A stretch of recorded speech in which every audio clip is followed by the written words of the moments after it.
Today we are tackling a challenge I know many of you face with your clients: manual invoice processing in any ERP. If you are looking to add value to your consulting toolkit and impress your clients with cutting-edge automation, this video is for you. Although there are OCR technologies available in the market which does the same, but they aren't this accurate since they are not able to understand the context of the document, and it has to be specifically coded for each document, and training the OCR software takes a lot of time. That's why today we are going to build a simple invoice extraction bot using generative AI that can be scaled further to integrate with any ERP. And for small scale proof of concept, you don't even need any paid subscription. Even if you are not into Python, you can run the bot by following the step-by-step guide.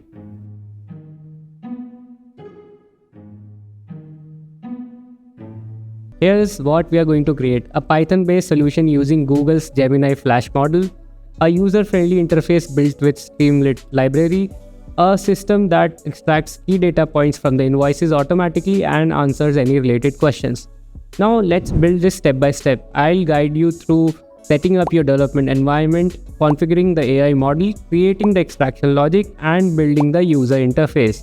Before we can start with the setting up of the environment, we'll have to download two prerequisites, which are Visual Studio and Python. So you can download the latest version for your operating system.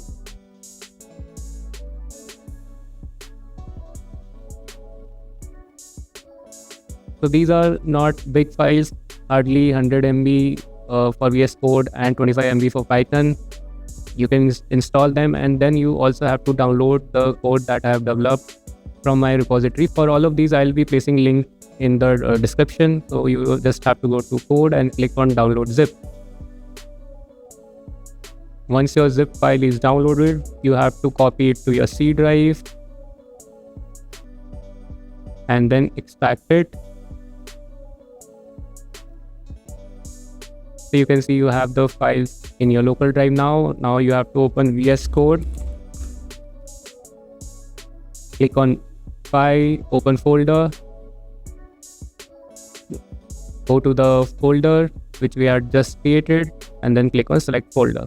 So now you can see you have all the files imported in your workspace. So let us understand what all these files signify. The first is your .env file. Here we'll be storing the API key that we would be generating in few minutes. And then we have the app.py, which contains all of your code. Entire code of the application will reside here. And then we have our requirements txt. So this contains all the dependencies that we would want to install.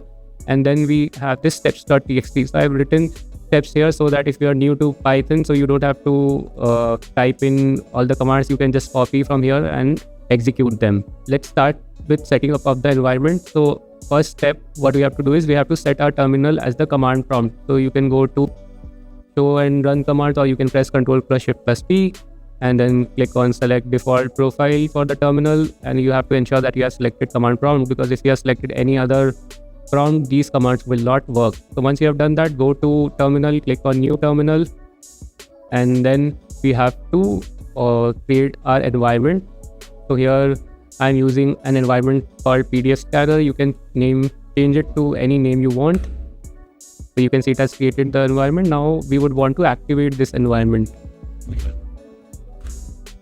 So you can see here with the bracket, it represents that this has been activated. Now next what we'll do is we'll install the dependencies. So currently we have these three dependencies for our project, which is Google Generative AI, Streamlit, and Python.env. We'll talk about them in detail when we write the code. You can see it has started installing all the three dependencies. So meanwhile it is installing, let's get our AI Studio key from Google. So what you have to do is you have to click on create API and then select a project. In case you're doing it for the first time, you can create a new project and then click on create API key in existing project. Once you have done that, a decimal key would be given to you. So you have to copy that. So you have to come to this env file and you have to paste your key. I am pasting my key. You have to paste your own key, which we have just generated from the Google's API page. Now we have all the dependencies installed. We have the key ready. We can straight away run the app, but I want you to understand the code as well so that you can build this at your end, or you can customize it at your end. So let's start. First is the import of the dependencies.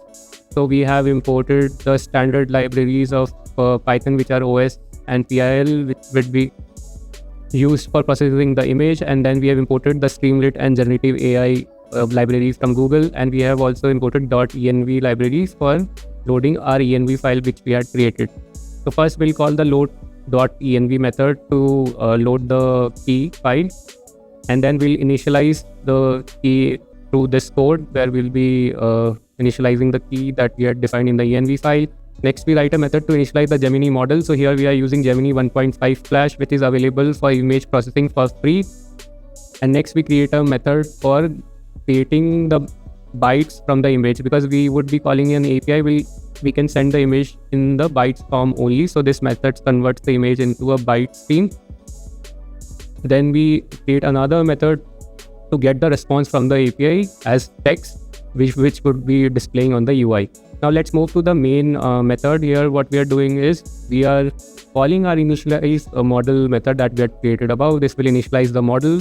Now this model behavior is an important section. Here we are giving a prompt which is defining the behavior of the API, and you can customize this section if you want to do it for another kind of document. Here we are doing it for invoice, for example. You want it can of PO or any other kind of document, so you can customize this section of the code as per your need. Now we are using Streamlit UI to create our user interface. So you can see hardly few lines of code is written after this. So this is taking care of the entire UI. So that's why I love Streamlit, because it has all pre-built user interface components. You just have to call them and it will do magic for you. So now what we are doing is we are creating a page title, and we are giving a heading, invoice extraction bot by Oracle guy. And we have given a subheading as well, where bot is asking for our input. Next, we create a prompt input box for the user where it can enter the text. And then we create a submit button where after uploading the image and entering the query, user can submit. Now to make the UI more intuitive, we are also creating a sidebar which would be used for uploading the images. So you can see I've just written this bit.st.sidebar. So this itself creates the sidebar element on the screen using Streamlit. So you can see I've just used it with.st.sidebar, and this creates a sidebar element on the screen using Streamlit. It's that easy. And then we create a uploader here, file uploader element here, which will allow us to load our image. We have defined which type of images are allowed to be uploaded by the user. And here we write the condition. If the submit button is pressed by the user, we will call the method that we had created above. We'll create our image into bytes, and then we'll put that bytes into our get response method. And once we get the response in our response object, we'll write it on the screen. If there is any error, it will say please enter valid prompt. So that's it for the code. So you can see hardly 92 lines of code, and we are able to perform such sophisticated operation using generative AI. That's the power of GenAI, and Python and Streamlit. It's a deadly combination. Finally, what we would like to do is run our app. So we'll paste this command in our terminal, and you can see our app has launched, and you can see such a beautiful UI has been created with few lines of code. Now we have this sidebar which is collapsible, and we have the upload option here, and then we have this prompt window here where we can ask our query. So let's try to upload a file, and let's see. So we are trying to upload a invoice which is scanned manually. It is not a PDF which has all the text embedded. It's an image, and then we'll ask few questions from the AI. Let's see how it performs. So first question we would ask is, what is the total amount including all the charges?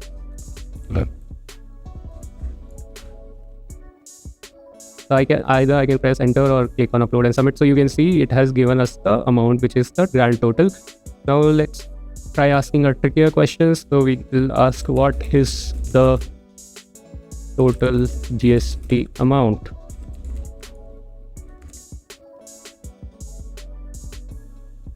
Okay, so it has calculated the total amount from these two types of GST, SGST and CGST, which is nice. And let's ask a difficult question, which is, what is the GSTN of the vendor. Now this is from Indian context, so it has to understand that as well. What is the GST? So let's see if it is able to answer. Oh my god, so it is able to answer the GST as well. So let's ask another question, which is logical. So which is the most expensive item?